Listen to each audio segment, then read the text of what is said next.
Bueno, yo decía que la corrupción en su sentido más amplio constituye una de las, si no la principal, una de las dos o tres grandes retrancas que tiene el país para poder salir a flote. Que mientras la corrupción quede impune, y no es porque yo lo diga, calcule usted las fortunas que han sido robadas del país. Si no diera esa fortuna para pagar varias veces la deuda externa y eterna que tiene el país, y que hoy día desangre el presupuesto nacional, porque la tercera parte del presupuesto hay que cogerlo, de lo que se ingresa al país, hay que cogerlo para pagar deudas, tanto intereses como el principal. Además de otras cosas que provoca la corrupción, que les roba el dinero con que darle medicina a un pobre en un hospital, por ejemplo, y se muere porque no había un equipito, un medicamento a tiempo.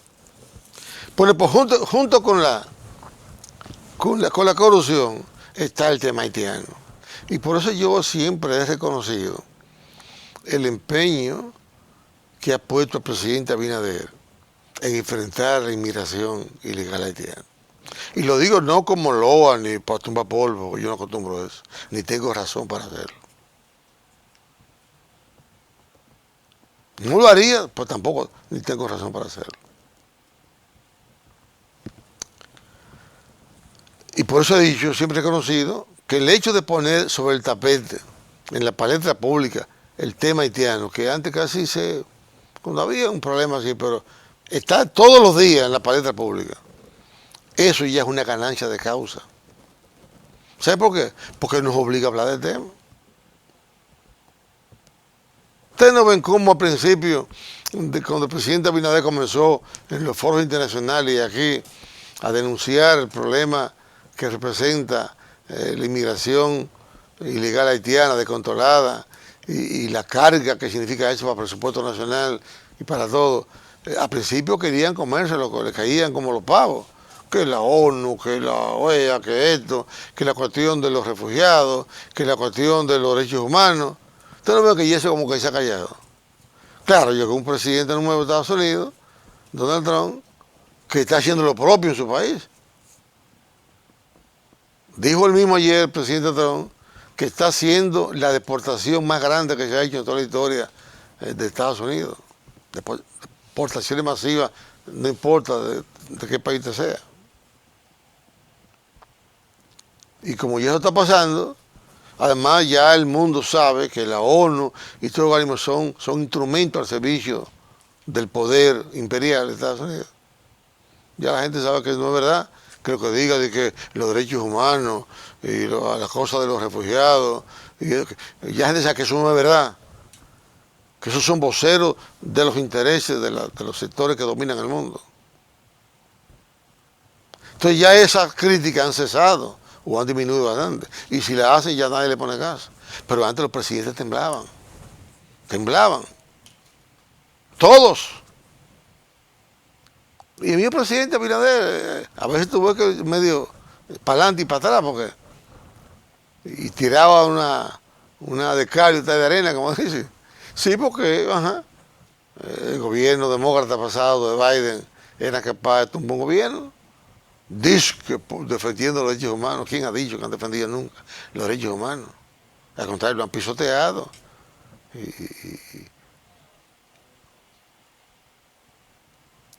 Entonces, ese es un mérito que tiene el presidente que hay que reconocerlo, que lo ha puesto sobre el tapete por lo menos. Ahora, ¿son suficientes aún las 15 medidas que anunció el gobierno que iba a aplicar ahora para enfrentar la crisis haitiana, la migración haitiana? Ayer incluso en la rueda de prensa, en la semanal, el presidente se fue a un tema básico. Y ahí anunció, evaluó cómo va la ejecución de las 15 medidas, entre ellas la cuestión de la parturienta o de los haitianos que van a buscar servicio médico en los hospitales. Anunció incluso que este fin de semana va a ser un recorrido por la frontera. Y hoy mismo ya y mañana creo que van a graduar 800 y tanto, creo que 1500 total soldados que van a ser incorporados para allá, para la frontera, y han creado nuevas unidades operativas en la frontera. Todo eso está muy bien. Ahora, lo importante es que eso se cumpla y que esos soldados y esos militares que están por ahí realmente no sigan siendo cómplices como hasta ahora de esa inmigración ilegal que atenta contra todo en el país. ¿Mm? Eso es lo importante. Que se aplique, porque la ley de inmigración existe hace mucho tiempo, pero nunca se había aplicado. Y ahora se estará aplicando en mayor proporción. ¿Mm?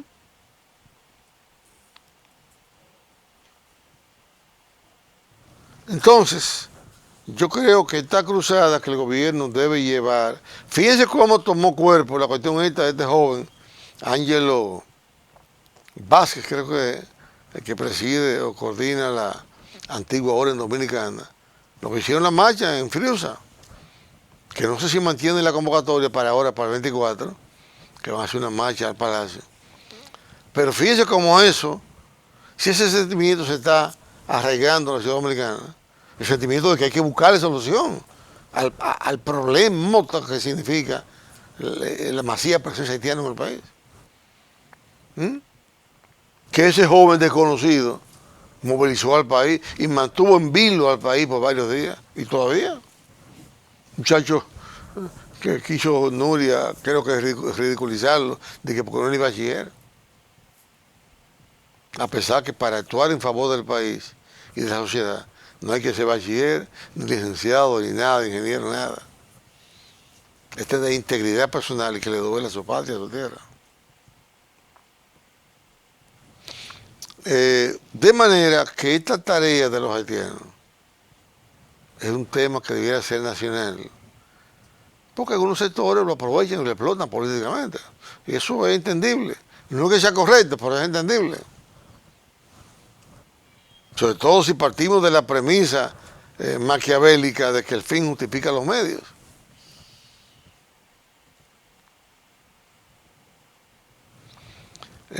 Pero la mayor preocupación que yo tengo como ciudadano es que sectores internos de poder aquí en el país sean o sigan siendo, se puede decir que sigan siendo, si sigan siendo quienes paren el problema de buscar solución al tema haitiano. Me preocupa que en ese observatorio que el presidente creó ahora, observatorio para la cuestión haitiana, y que puso a presidirlo al periodista Miguel Franjul, director del Listín Diario, hay también gente de que de Azonadores. ¿Y qué busca la gente de Azonadores para buscar solución? Cuando los primeros que no quieren solución a ese problema, que se pare la entrada, son los propios hoteles y el turismo y los restaurantes. Eso es como poner, a veces los equilibrios son buenos, pero a veces son dañinos. Porque entonces estamos poniendo la iglesia en manos de Lutero, como dicen. Es como ese Consejo de la Seguridad Social. ¿Usted sabe por qué ese consejo, por qué la Seguridad Social no ha mejorado aquí? 21, 22 años, ¿cómo es? 23, 24 años después. Tanto las pensiones como el seguro de salud. Porque en ese consejo están incorporados con poder para parar todo, sectores empresariales, con ese famoso poder de veto. Hay quien ha dicho que en una sociedad las políticas de salud en beneficio de una sociedad o de protección y amparo al más desvalido puede estar en manos privadas, de empresarios privados. Eso es el Estado responsable y quien tiene que aplicar esas políticas, porque para eso de ellos son escogidos, son elegidos por el pueblo. No. Cada vez que alguien proponía o ha propuesto una medida compensatoria en favor del pueblo, sea con los medicamentos, el seguro de salud, con los procedimientos que va a cubrir, cada vez que aparece un individuo del sector empresarial que dice, no, eso no se puede. porque ese no es su problema. Los empresarios tienen cubiertos sus problemas de salud a donde tengan que ir en el mundo. De hecho, nunca se tratan aquí problemas de salud. Con un avión seguido y se van.